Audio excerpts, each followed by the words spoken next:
말씀 우리 함께 봉독하도록 하겠습니다. 오늘 말씀 신명기 16장입니다. 신명기 16장 1절에서 8절 말씀까지 우리 함께 교독으로 말씀을 봉독하도록 하겠습니다. 아비월을 지켜 내 하나님 여호와께 유월절을 행하라. 이는 아비월에 내 하나님 여호와께서 밤에 너를 애굽에서 인도하여 내셨음이라. 여호와께서 자기의 이름을 두시려고 택하신 곳에서 소와 양으로 내 하나님 여호와께 유월절 제사를 드리되 유교병을 그것과 함께 먹지 말고 이레 동안은 무교병 곧 고난의 떡을 그것과 함께 먹으라. 이는 내가 애굽 땅에서 급히 나왔음이니 이같이 행하여 내 평생에 항상 내가 애굽 땅에서 나온 날을 기억할 것이니라. 그 이래 동안에는 내 모든 지경 가운데에 누룩이 보이지 않게 할 것이요 또 내가 첫날 해질 때에 제사 드린 고기를 밤을 지내 아침까지 두지 말 것이며 유월절 제사를 내 하나님 여호와께서 내게 주신 각 성에서 드리지 말고 오직 내 하나님 여호와께서 자기의 이름을 두시려고 택하신 곳에서 내가 애굽에서 나오던 시각 곧 처저녁 해질 때에 유월절 제물을 드리고 내 하나님 여호와께서 택하신 곳에서 그 고기를 구워 먹고 아침에 내 장막으로 돌아갈 것이니라. 너는 엿새 동안은 무교병을 먹고 일곱째 날에 내 하나님 여호와 앞에 성회로 모이고 일하지 말지니라. 아멘. 네, 오늘도 이렇게 새벽에 하나님과 동행하기 위해 새벽 기도의 자리에 나온 우리 모든 성도 여러분 진심으로 환영하고 또 축복합니다. 오늘도 우리 함께 말씀 듣는 가운데 또 말씀 붙들고 기도하는 가운데 하나님의 크신 은혜와 위로가 풍성히 있기를 주님의 이름으로 축복합니다.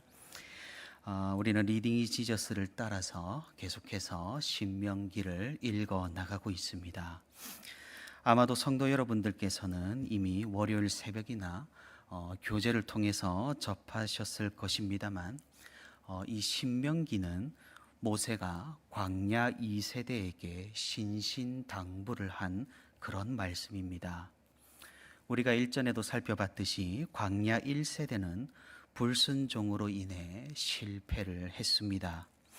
하지만 하나님께서는 그 실패로 그들의 생명을 완전히 끝내지 않으시고 이스라엘 백성들을 긍휼히 여기셨습니다. 그들의 자녀들이 긍휼을 입어서 광야 2세대가 드디어 가나안 땅에 당도하게 됩니다. 이런 광야 2세대에게 신명기 저자인 모세는 알려주기를 원했던 것입니다.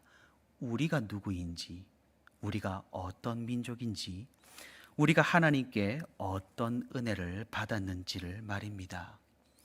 그래서 하나님의 백성이라면 지켜야 할 법도와 규율을 상세하게 알려주며 어떤 일이 있었는지 또 앞으로 어떤 일을 해야 하는지 이 신명기에 기록이 되어 있습니다. 다시 말하자면 이 신명기는 모세의 유언과도 같은 그런 말씀이라는 것입니다. 이 말씀은 오늘날 우리들에게도 잠잠히 스며듭니다. 하나님의 백성이라는 정체성, 세상과 구별되고 구분되는 그 거룩함, 그리고 순종하는 백성들이 어떻게 은혜를 입는지를 이 신명기를 통해서 우리는 알게 됩니다. 그리고 우리는 또한 이 신명기를 통해 하나님의 은혜를 경험할 수가 있습니다. 비록 실패했지만, 또 비록 넘어졌지만, 또 비록 미혹되었지만, 그럼에도 불구하고 우리를 포기하지 않으시는 하나님의 긍휼하심과 은혜, 잘못된 길을 가더라도 우리를 끝까지 잡아서 바른 길로 이끄시는 하나님의 그 견인하심을 우리는 이 신명기를 통해서 더욱 극명하게 느낄 수가 있는 것입니다. 그중 오늘 우리가 읽은 본문은 이 모세가 유월절의 의미와 유월절에 어떻게 해야 하는지 그런 규례를 알려주는 말씀입니다. 사실 지금 모세의 말을 듣고 있고 모세의 글을 읽는 이 세대는 출애굽을 경험하지 못한 세대입니다. 직접 경험해 본 것과 경험해 보지 않고 이렇게 간접적으로 보고 들은 것은 큰 차이가 나기 마련입니다. 사실 우리도 그렇지 않은가요? 고기도 먹어본 사람이 더 맛있게 먹는다라는 그런 말이 있습니다. TV에 고기 먹는 장면이 나오면 고기가 먹고 싶다는 생각을 하는 사람도 역시 고기를 먹어본 사람일 겁니다. 저도 고기를 많이 먹어봐서 고기 반찬을 아주 좋아합니다. 고기를 먹어보지 못한 사람은 당연히 고기 맛을 모를 것이고, 그 맛을 아무리 우리가 설명을 해줘도, 들려주어도, 또 다른 사람들이 고기를 먹는 것을 보아도 그 즐거움을 전혀 알지 못한다라는 말입니다. 마찬가지겠지요. 은혜를 경험해 본 사람이 강력한 경험치를 갖는 것입니다. 그 은혜의 사건을 실제로 경험한 사람이 은혜를 오래 간직하는 것입니다. 그렇다고 한다면 이렇게 신명기를 통해 모세가 아무리 유월절을 이야기해주고 설명해줘도 이 광야 2세대는 이것을 잘 알아들을 수가 있을까요? 사실 의문입니다. 우리는 교육을 엄청나게 시도를 했어도 실상 다음 세대 교육에 많은 실패를 경험하고 있습니다.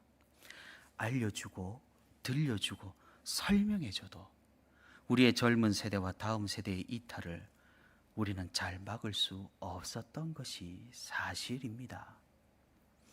그런데 무엇이 다르길래 이 광야 2세대는 이렇게 순종하는 마음을 가지고 또 하나님을 이렇게 믿었고 그토록 험난한 가나안 정복 여정을 할 수가 있었을까요?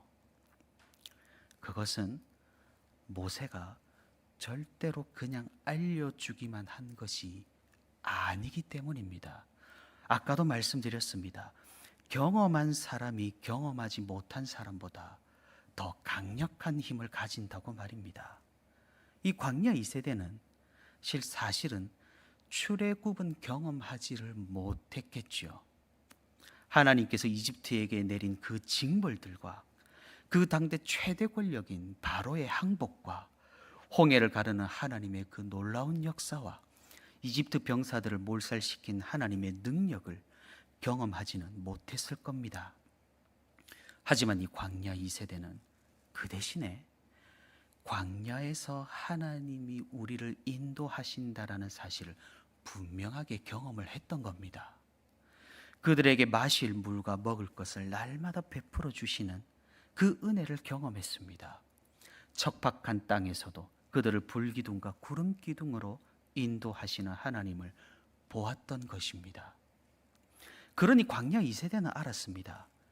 듣기만 해도 보기만 해도 알려주기만 했어도 이 유월절을 알았고 유월절을 몸으로 느꼈던 겁니다.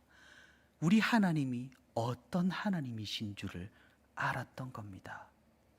우리 조상들과 함께 하신 하나님, 우리의 부모와 함께 하신 그 하나님을 그들도 역시 삶에서 경험을 했기에 이 모세의 가르침이 아주 설득력이 있었고 또 이들의 마음을 움직였으며 이 모세의 말을 듣고 하나님의 백성이라는 자부심이 생기고 정체성이 이렇게 확립되었던 것입니다.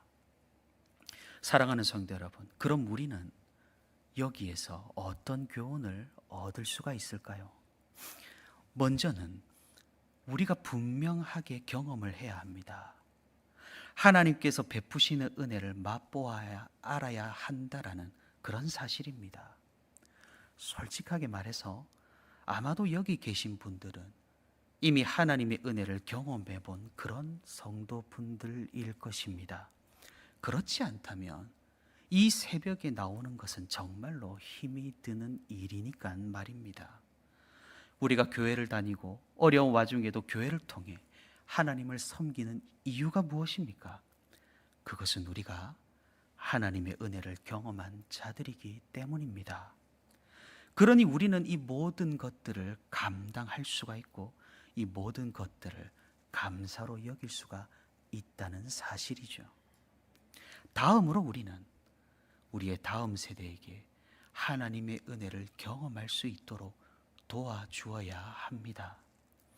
하나님의 은혜를 경험해 본 자만이 이 천국의 기쁨을 알게 됩니다. 우리의 젊은 세대, 다음 세대가 왜 자꾸만 교회에 발을 붙이지 못하고 하나님을 의심하며 하나님을 떠나고 있을까요?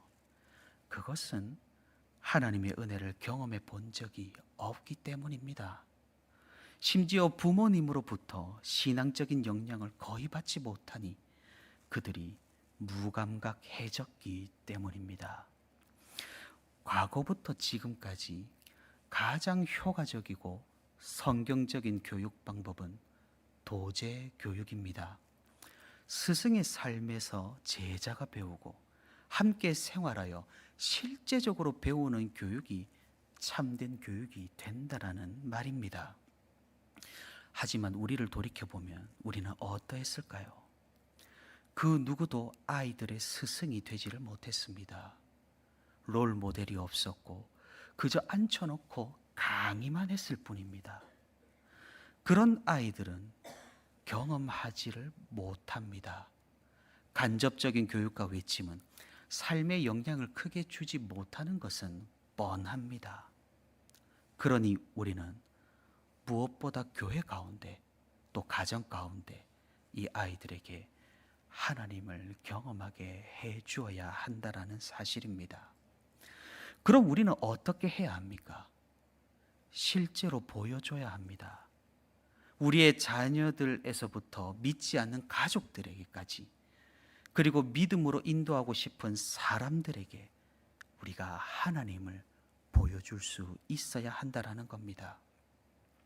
유월절을 이스라엘 백성들이 기념하는 이유가 무엇입니까? 먼저는 하나님을 기억하기 위해서입니다. 그들이 경험했던 하나님, 그들을 인도해내신 하나님을 기억하고 기념하기 위해서입니다. 그리고 그 다음은 무엇일까요? 보여주기 위해서입니다.